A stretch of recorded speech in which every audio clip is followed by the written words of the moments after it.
नमस्कार, दिन दहाड़े देख रहे हैं आप। मैं हूं आपके साथ मनु तेवतिया। अमरवाड़ा उपचुनाव के लिए आज प्रचार का आखिरी दिन है। आखिरी दिन वोटर्स को लुभाने के लिए बीजेपी और कांग्रेस ने पूरी ताकत झोंक दी है। यह उपचुनाव अब महज एक चुनाव नहीं बल्कि साख का सवाल बन गया है। छिंदवाड़ा में जीत के लिए बीजेपी अमरवाड़ा में हर हाल में विजय प्राप्त चाहती है, जबकि कांग्रेस लोकसभा चुनाव की हार का बदला लेने की फिराक में है।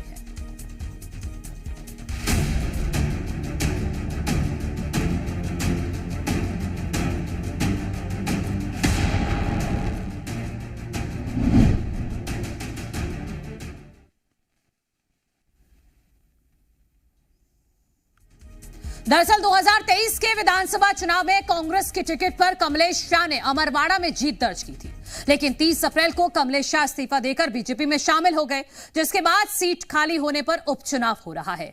विधानसभा चुनाव में बीजेपी ने भले ही प्रदेश में बंपर जीत दर्ज की हो, लेकिन छिंदवाड़ा जिले में सेंध नहीं लगा पाई। बीजेपी को अमरवाड़ा में अब तक 1990 और 2008 में 2 बार चुनाव में जीत मिली है। उसके बाद से बीजेपी को जीत का इंतजार है। ऐसे में जीत के लिए मुख्यमंत्री ने अमरवाड़ा में मोर्चा संभाला है, जबकि प्रदेश अध्यक्ष वीडी शर्मा आखिरी वक्त में रणनीति तैयार करने में जुटे हैं। वहीं कांग्रेस की तरफ से प्रदेश का शीर्ष नेतृत्व अमरवाड़ा में डेरा डाले हुए है। कमलनाथ, नकुलनाथ, जितेंद्र सिंह, जीतू पटवारी और उमंग सिंघार छिंदवाड़ा के गढ़ की अमरवाड़ा सीट को बचाने में एड़ी चोटी का जोर लगा रहे हैं। आदिवासी बहुल सीट होने के चलते अमरवाड़ा में गोंडवाना गणतंत्र पार्टी को भी नजरअंदाज नहीं किया जा सकता। गोंडवाना गणतंत्र पार्टी के देवरा वेन भलावी भी पूरे दमखम के साथ चुनाव प्रचार में जुटे हुए हैं। तो अमरवाड़ा में उपचुनाव किसका चलेगा दांव, इसी पर चर्चा करने के लिए मेहमान हमारे साथ जुड़ गए हैं। उनका परिचय आपसे करा देते हैं। भारतीय जनता पार्टी का पक्ष रखने के लिए मंजरी जैन जी हमारे साथ हैं। कांग्रेस पार्टी का पक्ष रखने के लिए केदार सिरोही जी हैं। वरिष्ठ पत्रकार हैं हमारे साथ डॉक्टर सत्यप्रकाश शर्मा जी। आप सभी का बहुत बहुत स्वागत है। मैं मंजरी जैन जी आपसे शुरुआत करूंगी, क्योंकि 10 जुलाई को वोटिंग है और आज आखिरी दाव हर पार्टी की तरफ से चला जा रहा है। तो अभी तक ये तो समझ में आ गया होगा कि क्या स्थिति है। 5 ऐसी वजह जिसको लेकर आप दावा कर सकती हैं कि मंजरी जैन जी की अमरवाड़ा में बीजेपी की जीत होगी। जी बिल्कुल। देखिए, भारतीय जनता पार्टी के प्रति लोगों में भरोसा है, क्योंकि भारतीय जनता पार्टी ने जिस तरीके से काम किया है और जो हमने संकल्प लिए हैं उन संकल्प को पूरा करने के लिए एक छोटे से छोटा कार्यकर्ता, शीर्ष नेतृत्व में सब इसी मिशन की तरफ लगे होते हैं। जैसे कि हमारा जो मिशन है कि राष्ट्र को परम वैभवशाली बनाना, समृद्धशाली बनाना है, विकसित राज्य और विकसित राष्ट्र बनाना है, उसके लिए हर कार्यकर्ता काम करता है। भारतीय जनता पार्टी की सरकार में जिस तरह से गरीब कल्याण की योजनाएं आई और जन जन तक उन योजनाओं का लाभ पहुंचा है, जनता ने उनका लाभ लिया है, तो निश्चित तौर पर देखिए भारतीय जनता पार्टी की जीत जो है वो सुनिश्चित है। अब आप देखिए कि हम लोकसभा चुनाव की हम बात करते हैं तो आज हम तकरीबन 1.5 लाख वोटों से हम छिंदवाड़ा जीते हैं और 7 सीट जीते हैं। कमलेश शाह जी की यदि हम बात करते हैं तो वो एक जमीनी जन आधार वाले नेता है, जो सतत 3 बार से विधायक रहे हैं और जनता से उनका सीधा जुड़ाव है।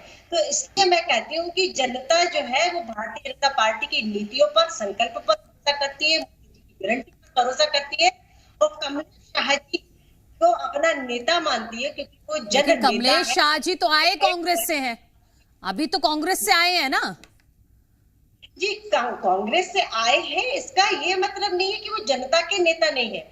कांग्रेस में हो चाहे वो बीजेपी में हो, वो जनता के नेता है, जननायक है अमरवाड़ा के लिए वो।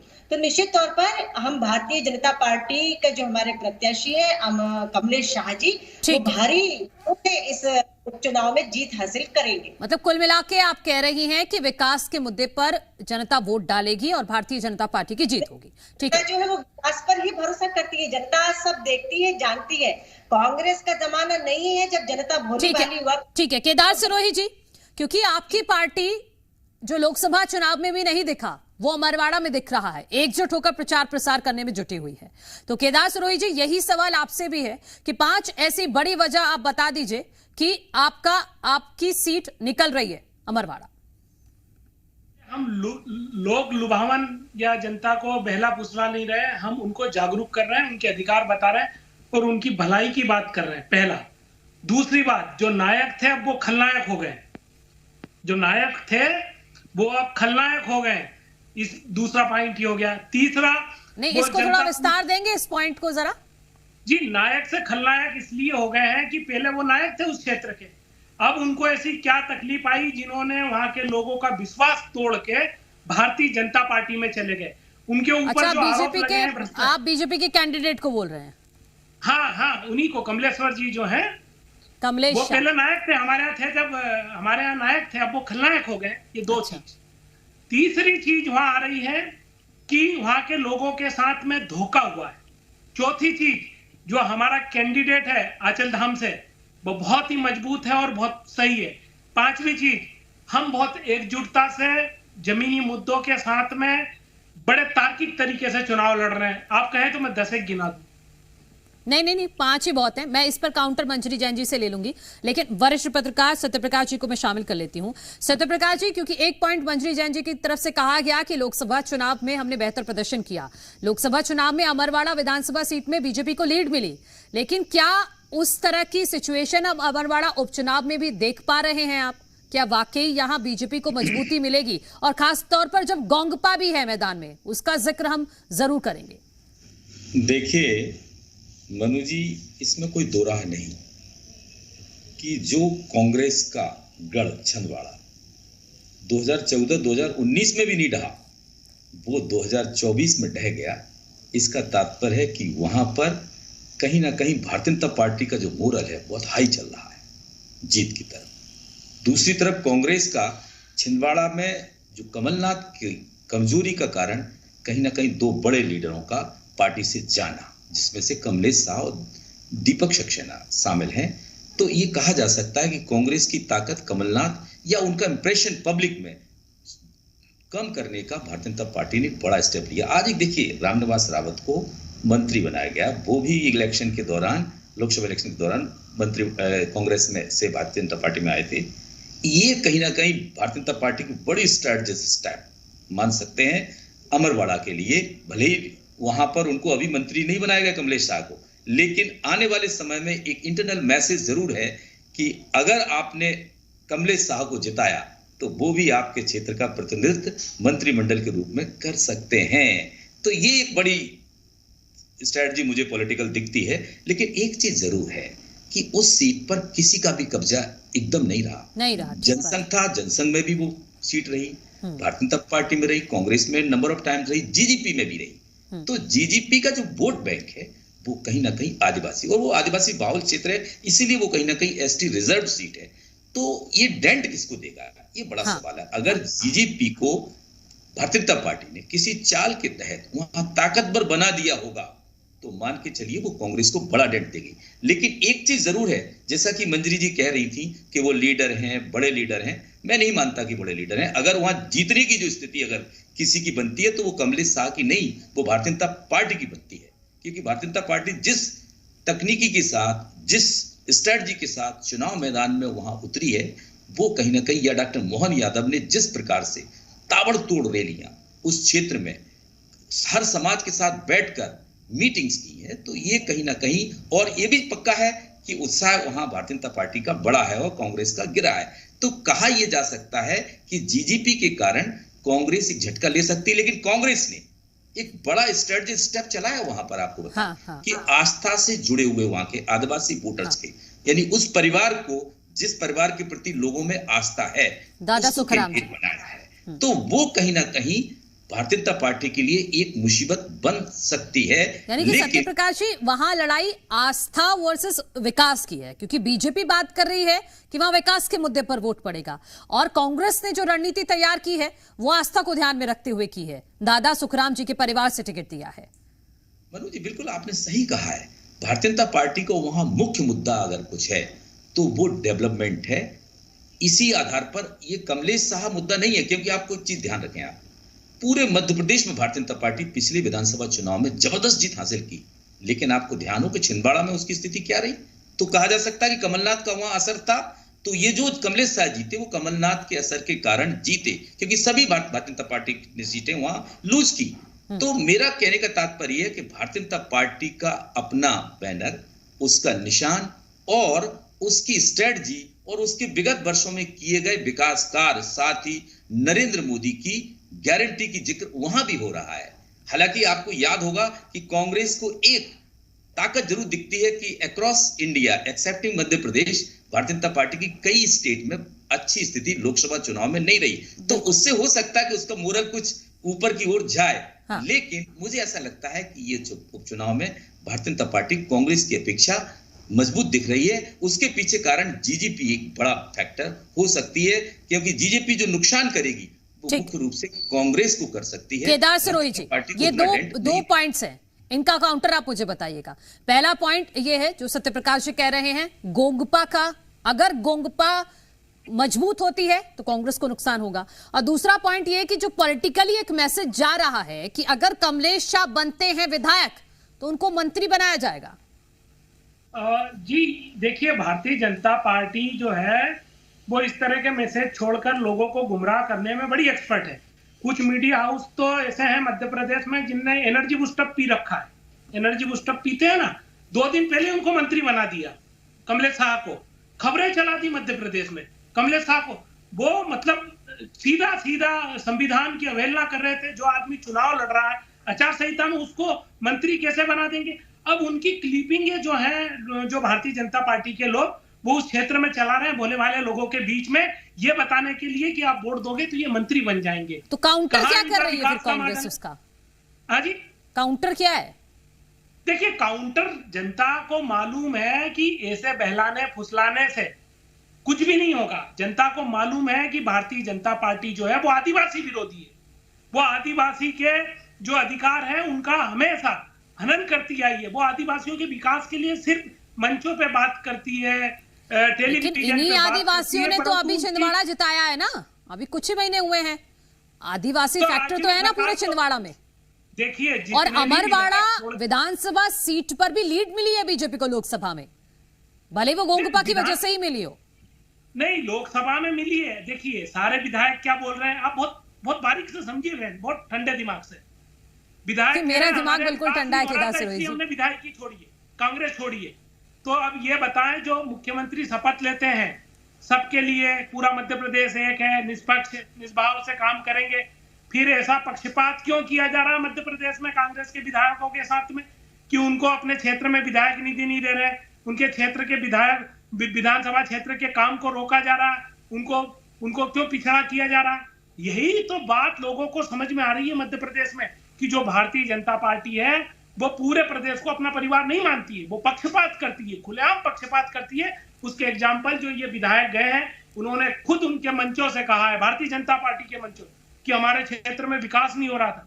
जबकि संविधान में किसी भी दल का विधायक हो, निर्दलीय हो या सत्ता दल का, सबके पास पावर बराबर है, सबके पास बराबर हिस्सा जाना चाहिए, परंतु सरकार यहाँ पक्षपात कर रही है, जनता को समझना है। तो केदार सिरोही जी, मैं इसी पर काउंटर शॉर्ट में जवाब दीजिएगा। अगर ये मैसेज जा रहा है जनता के बीच में कि कांग्रेस का अगर विधायक बनेगा तो उनके क्षेत्र का विकास नहीं होगा, तो फिर अगर जनता लॉजिकली सोचेगी तो वो कांग्रेस पार्टी को फिर वोट क्यों देगी? नहीं, कांग्रेस की सोच रही, कांग्रेस के लोग और जनता तो लड़ रही है लोकतंत्र बचाने को, संविधान बचाने को, और ये जो तानाशाही है ना उसके खिलाफ लड़ना चाह रही है। इनकी सरकार तो वहां 20 साल से है ना मध्य प्रदेश में। जो शिवराज जी मुख्यमंत्री थे उनके क्षेत्र में ही विकास नहीं हुआ।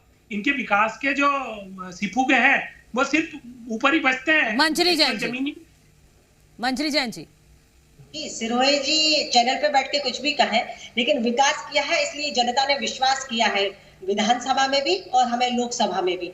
दूसरी बात, जो सत्यप्रकाश जी कह रहे थे कि भारतीय जनता पार्टी का जो आधार है, तो निश्चित तौर पर मैंने भी वही बात कही कि विकास के नाम पर हम वोट मांगते हैं। दूसरा, हमारे जो कार्यकर्ता है वो एक सिंबल के लिए, हम सब कार्यकर्ता मिलकर कमल के फूल के निशान के लिए काम करते हैं और उसी को अपना प्रत्याशी मानकर चलते हैं। ये बात बिल्कुल सत्य है, लेकिन कहीं ना कहीं कमलेश कि पहले कांग्रेस से भी विधायक रहे हैं, तो उनका कहीं ना कहीं तो जन आधार है ही। तो दोनों चीजें मिलकर जो है हम बहुत अच्छी लीड लेने जा रहे हैं अमरवाड़ा में। और तीसरा जो हमारा नेतृत्व है, चाहे वो डॉक्टर मोहन यादव जी मुख्यमंत्री जी हो, चाहे हमारे प्रदेश अध्यक्ष भारतीय जनता पार्टी के वी डी शर्मा जी हो, इन लोगों की जो रणनीति है, जिस तरीके से ये वहां पर कैंपेन कर रहे हैं, लोगों से मिल रहे हैं, कार्यकर्ताओं की मीटिंग ले रहे हैं, सबको साथ लेके और सामूहिकता के साथ हम जो चुनाव लड़ने जा रहे हैं।